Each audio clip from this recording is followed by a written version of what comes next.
Fala galera, hoje vamos embarcar em uma viagem incrível pelo Brasil para explorar algumas das cidades fantasmas mais intrigantes que ainda existem no nosso país. Lugares onde o tempo parece ter parado e cada ruína conta uma história fascinante de ascensão e queda. Preparem-se para se surpreender com esses lugares misteriosos e abandonados. Fordlândia, Pará.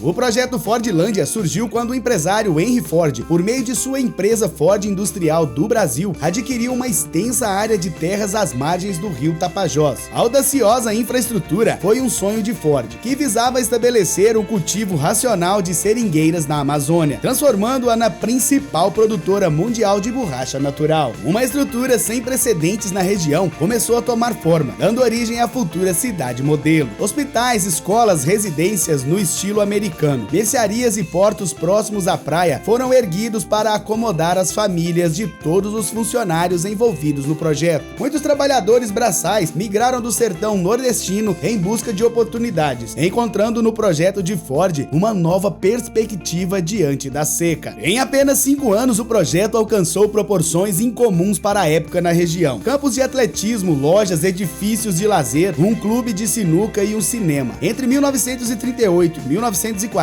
Belterra, nome dado por Ford, viveu seu auge, sendo reconhecida como maior produtora individual de borracha do mundo. No entanto, o término da Segunda Guerra Mundial, a morte do filho de Henry Ford, a prevalência de doenças nos seringais e principalmente a descoberta da borracha sintética na Malásia foram fatores determinantes para o declínio do projeto em Belterra. A partir desse ponto, a área foi cedida ao Brasil e a companhia Ford abandonou o sonho. Atualmente, a Fordlândia é um distrito do município paraense de Aveiro, com uma população de aproximadamente 1.200 habitantes. Velho Airão, também no Amazonas. Fundada em 1694 por colonizadores portugueses, Velho Airão foi habitado por gerações que subsistiram da caça e da pesca às margens do Rio Negro por cerca de 200 anos. No início do século XX, o povoado passou por uma transformação significativa, com a implantação de um porto fluvial e o advento do ciclo da borracha, que converteu a floresta amazônica em um importante centro de produção e exportação de látex. Velho Airão testemunhou o desaparecimento temporário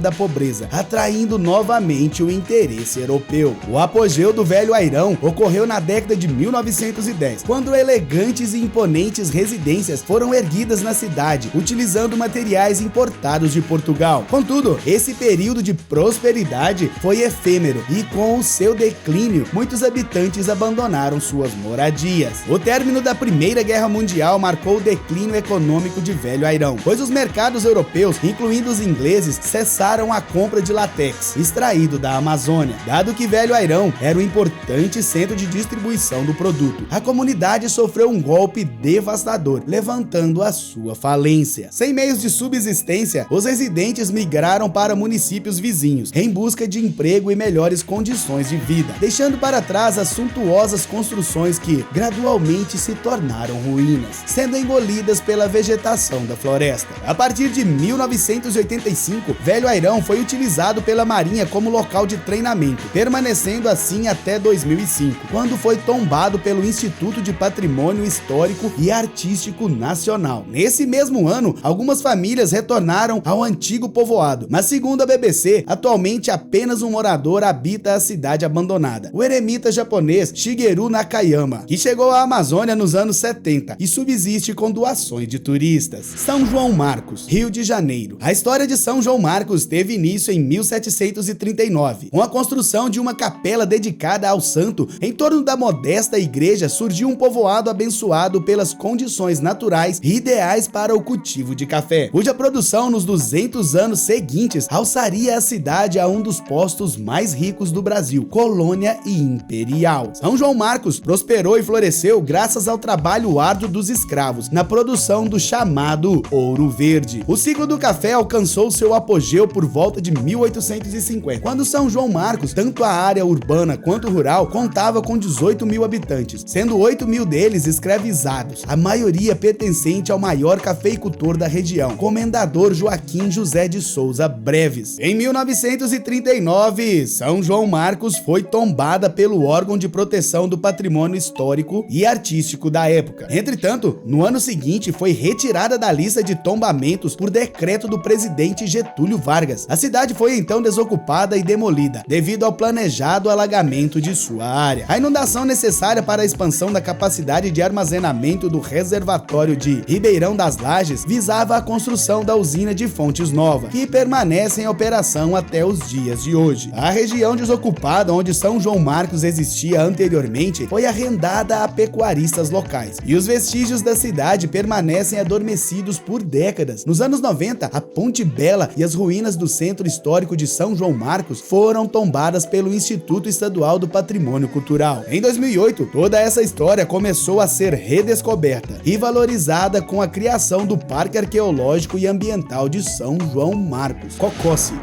Ceará. Localizado a aproximadamente 500 quilômetros de Fortaleza, no coração do sertão dos Inhamuns, no Ceará, Cocossi foi durante décadas um distrito de outros municípios, até que em 1957 conquistou sua autonomia como cidade. No entanto, essa independência foi efêmera. Em 1970, o município foi extinto e reincorporado como distrito ao município de Parambu. Apesar de abrigar uma comunidade de quase 4 mil habitantes, Cocossi era essencialmente uma propriedade privada por muitos anos. Aproximadamente 90% do território municipal pertencia à família Feitosa, os fundadores do local. Curiosamente, para acessar a cidade, era necessário atravessar a porteira da fazenda dos Feitosa. Com a extinção do município, os habitantes gradualmente partiram. Atualmente, apenas 6 pessoas residem na antiga área urbana, sendo 4 de uma família e 2 de outra. Dos edifícios que compunham o centro da cidade, apenas as 2 casas habitadas pelas famílias e a centenária igreja permanecem em condições de uso. É interessante notar que é esta pequena igreja que uma vez por ano atrai novamente a vida ao centro do povoado, evocando os tempos passados. A festa de Nossa Senhora da Conceição, padroeira de Parambu, é celebrada na histórica igreja, momento em que os moradores de outras áreas de Parambu dirigem-se a Cocossi para participar das festividades em honra à santa. Igatu, Bahia. Igatu é considerada um verdadeiro museu vivo da história da mineração de diamantes no Brasil. Na Galeria de Arte e Memória, uma espécie de museu a céu aberto, os visitantes podem admirar utensílios utilizados pelos garimpeiros e escravos, resgatando assim uma parte importante do passado da região. A pequena vila preserva os vestígios do seu apogeu e decadência durante o período do garimpo, refletidos tanto na arquitetura quanto no estilo de vida dos moradores atuais. Situada próxima ao rio Piaba, afluente do rio Paraguaçu, Igatu está delimitada pelo Parque Nacional da Chapada Diamantina. Encravada entre afloramentos rochosos, ruínas históricas, rios e cachoeiras, Igatu ostenta um casário histórico do século XIX, construído com pedras que remetem à era da mineração de diamantes na região. Por essa característica singular, o distrito é carinhosamente apelidado de Machu Picchu Baiana, numa homenagem à famosa cidade peruana. No seu auge, Igatu era uma vila próspera e populosa, chegando a abrigar mais de 10 mil habitantes. No entanto, com o declínio da atividade diamantífera na região, a vila entrou em decadência e grande parte da população migrou em busca de melhores oportunidades de vida. O local ficou praticamente deserto, com casas e estabelecimentos comerciais abandonados. Apesar das adversidades, alguns moradores resistiram e optaram por permanecer no lugar. Atualmente, Igatu atrai visitantes de todas as partes do mundo e o turismo se tornou sua principal atividade econômica. A vila abriga cerca de 380 habitantes, em sua maioria descendentes dos antigos garimpeiros de diamantes. O local é ideal para o turismo histórico-cultural, além de oferecer diversas opções para os amantes do turismo de natureza e aventura. Todas essas cidades fantasmas são um verdadeiro tesouro histórico, revelando as histórias fascinantes de ascensão e queda de comunidades que um dia foram prósperas. Se você gostou desse vídeo, não se esqueça de se inscrever no canal e deixar o seu like. Até a próxima!